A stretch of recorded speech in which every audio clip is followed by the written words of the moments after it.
No minchia.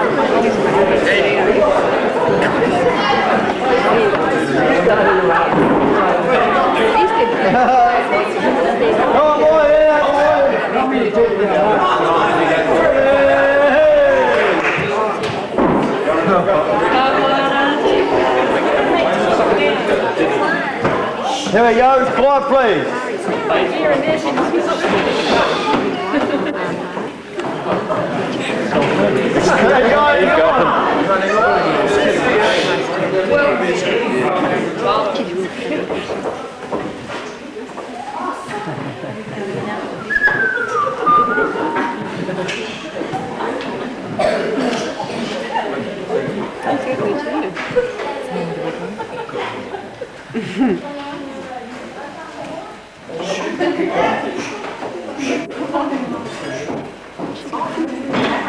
Too late.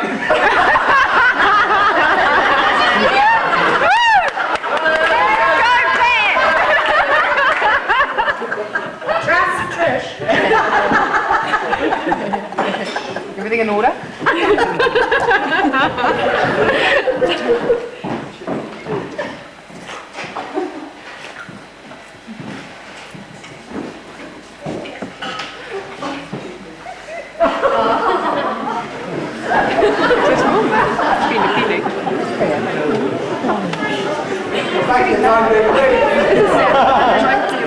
South Island for you.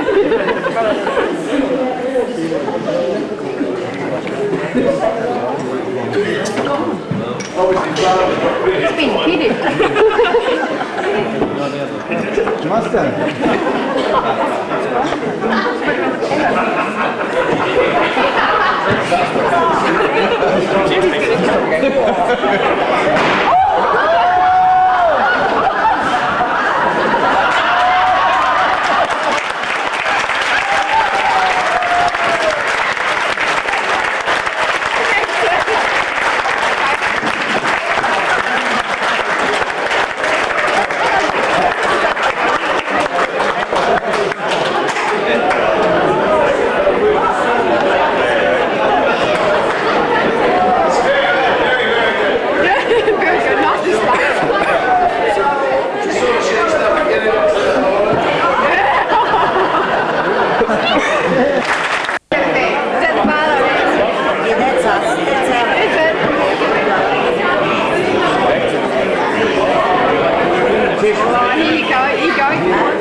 Poor me. Right, this is a wee song that you all know, and we've probably modified it just a little bit to try and suit the occasion. Goes round and round, green leaves will turn to ground. What goes up must come down. It all comes back to you, and you find whatever you lose. You lose whatever you feel, just like a spinning wheel. The world goes round and round. Keep knocking on the golden door. Ain't got many, but they still want more. They don't know what they're looking for, and the world goes round and round. This world goes round and round. Green leaves will turn to brown. What goes up must come down. It all comes back to you, and you find whatever you lose. You lose whatever you see, just like a spinning wheel. The world goes round and round. We're part of the Griffin family tree, divided we're proud to be. We traveled here from near and far, by plane and train and car, and it's great to see you all, and we're here to have a ball. It's always glad you have one too, and the rest is up to you. This world goes round and round. Green leaves will turn to brown. What goes up must come down. It all comes back to you, and you find whatever you lose. You lose whatever you steal, just like a spinning wheel. The world goes round and round. We bottlers are all city raised, not brought up where the horses graze. Cow pets are not our scene. We like our shoes kept clean, but we'll do whatever you do. So pleased to be with you, just like a spinning wheel. The world goes round and round. This world goes round and round. Green leaves will turn to brown. What goes up must come down. It all comes back to you, and you find whatever you lose. You lose whatever you steal, just like a spinning wheel. The world goes round and round.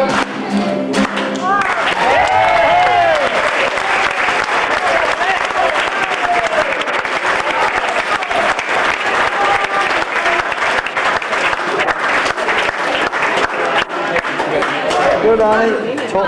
It's just a little bit of a light thing, you know, much of it is that we all know that we're so very conscious of the ozone layer and getting down our throats that you know the light falls too long. And that you also keep your block on and you cover up and you do all sorts of things. So we've sort of thought that that's a little bit of expense, and by the time you buy all these things, we think the advertisers are doing a lot better than what we really are. And you know, our skin's looking pretty good. But we've come up with an idea that we think will sort of cover that a bit, you know, and it's real cheap. She wore an itsy bitsy bikini, yellow polka dot bikini, that she wore.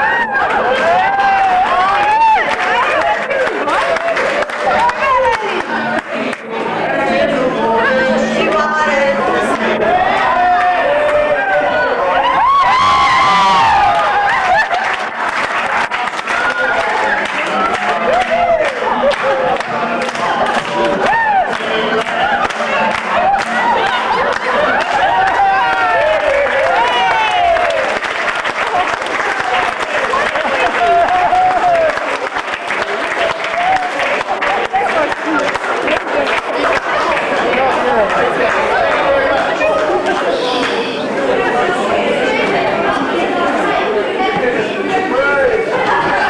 Well,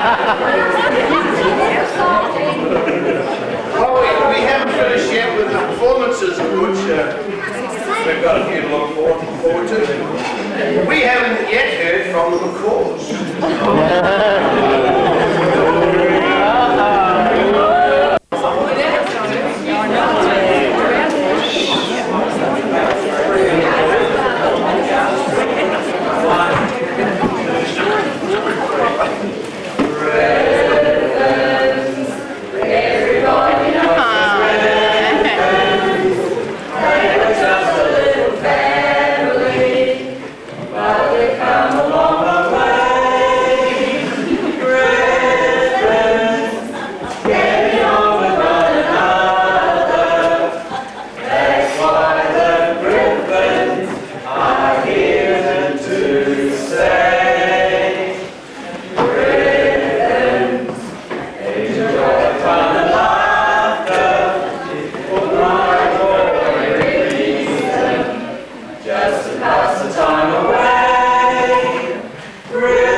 This evening we heard from a lot of the Griffins.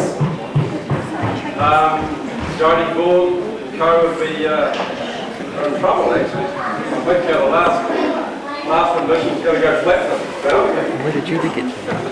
We're going to just balance today's proceedings, but give a outline of another family that immigrated to New Zealand. You probably won't know them that well, the Mahatma family. Mahatma family. Mr. Mahat.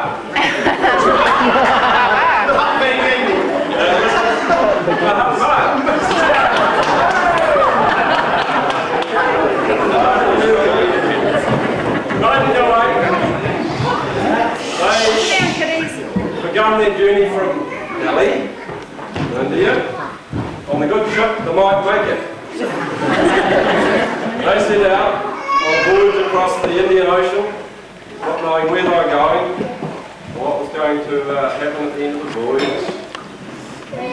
And only to the knowledge of their good captain, bound for a place called Calcutta Point, Wainui Bay.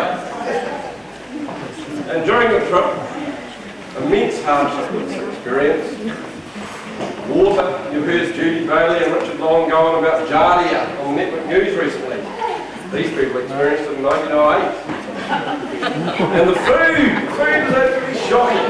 So on that note, we've got a wee reading here that was recorded in a diary by Mr. Mahatma that describes just a small portion of the food. And the small portion of food was known as Grimsby.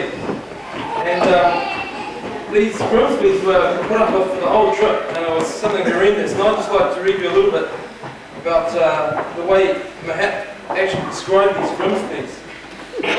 Just stick with me. A lump of something, a grimsy, right. A lump of something gristly and foul tasting concealed in a mouthful of stew or pie. Grimsies are sometimes merely the result of careless cookery, but more often they are placed in there deliberately by Freemasons. Grimsies can be purchased in bulk from any respectable Masonic butcher on giving the secret Masonic handbag. One is then placed in a guest's food to see if he knows the correct Masonic method of dealing with it.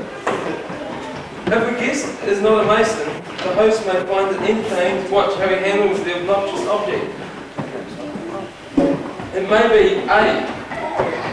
Manfully swallowed, invariably bringing tears to the eyes. B. Chewed with resolution for up to 20 minutes before eventually resorting to method A. C. Choked on failure. The Masonic handshake is easily recognised by another Mason. Incidentally, for by this used Grimsby passed from hand to hand. The secret Masonic method for dealing with the Grimsby is as follows. Remove it carefully with the silver tongs provided, using the left hand. Cross the room to a host, hopping on one leg, and ram the Grimsby firmly up his nose, shouting, "Take that, you smoky Masonic bastard!" And on that note, I'll hand it back to my friend.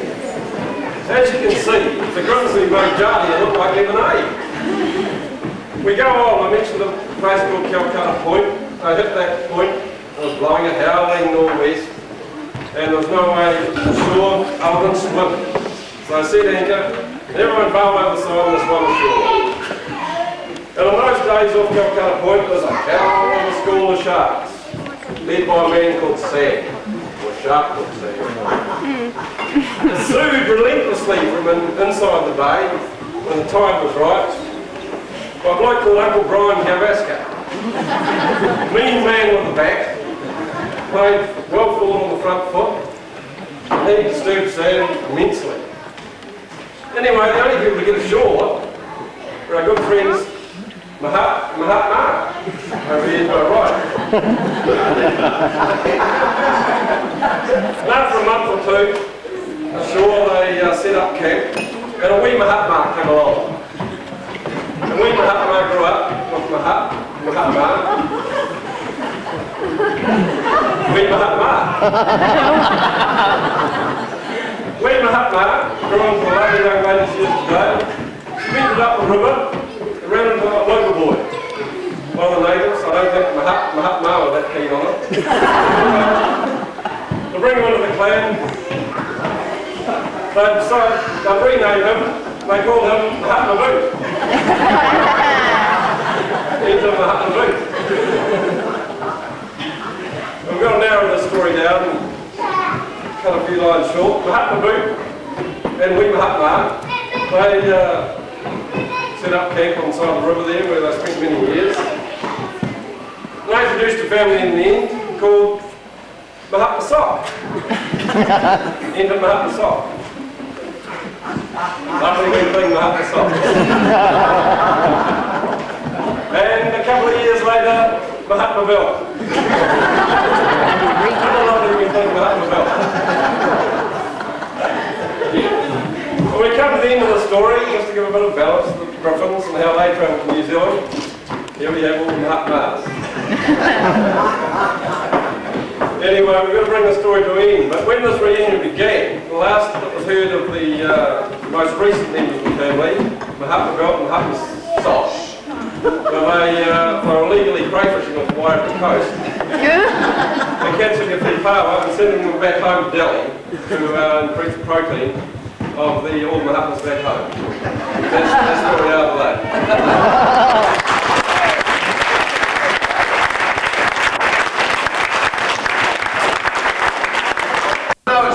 Touched on, and the guy that touched on it mentioned that he got the vote by weight, and he really got it by age. But I'd just like to reiterate what Brian said earlier, is that I think that Fred and Marguerite and the helpers, who I know are numerous, have done an absolutely marvellous job. It's a beautiful setting they've got there, absolutely ideal. If someone's getting, you know, in your ear too hard on one side of the house, you can go to the other side of the house. If you don't want to do that, you can talk to an old lady.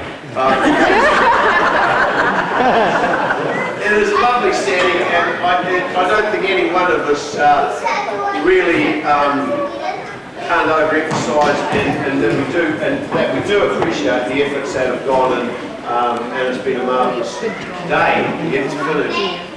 So on behalf of Pastoral, Marguerite and Griffin, we'd like to thank you sincerely and hope we do it again soon.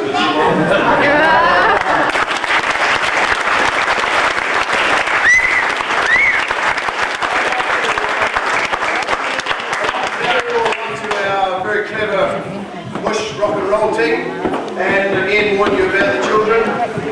It's all yours, fellas.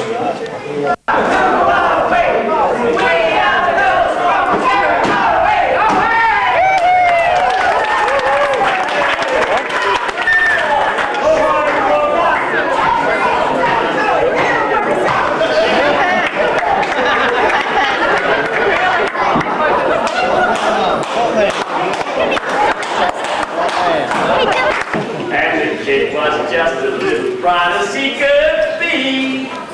Come on, kid, let's hit him with a left and a right. Go on, kid, but how would they know it was the kid's last fight? Well, it was Tiger Scroll, don't you know you're frightening with me just like a child. I'm gonna take the fight and take your woman too, but when he heard that, the kid went wild. Well, said the kid, well, then I'll tell you, them problem and he's praying like an angry cow. He said a punch a fly and at the tiger's chin knocked him out like a thunderbolt. Come on, kid, let's hit him with a left and right. Go on, kid, but how will they know it was the kid's last fight? Well, it was Brown that saw it there with little doubt that the kid was a champ that night. But the champ would never have another bout, was the fever that won the fight. Come on, kid, let's hit him with the left and right. Go on, kid, but how will they know it was the kid's last fight? That's what everyone did.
Thank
you.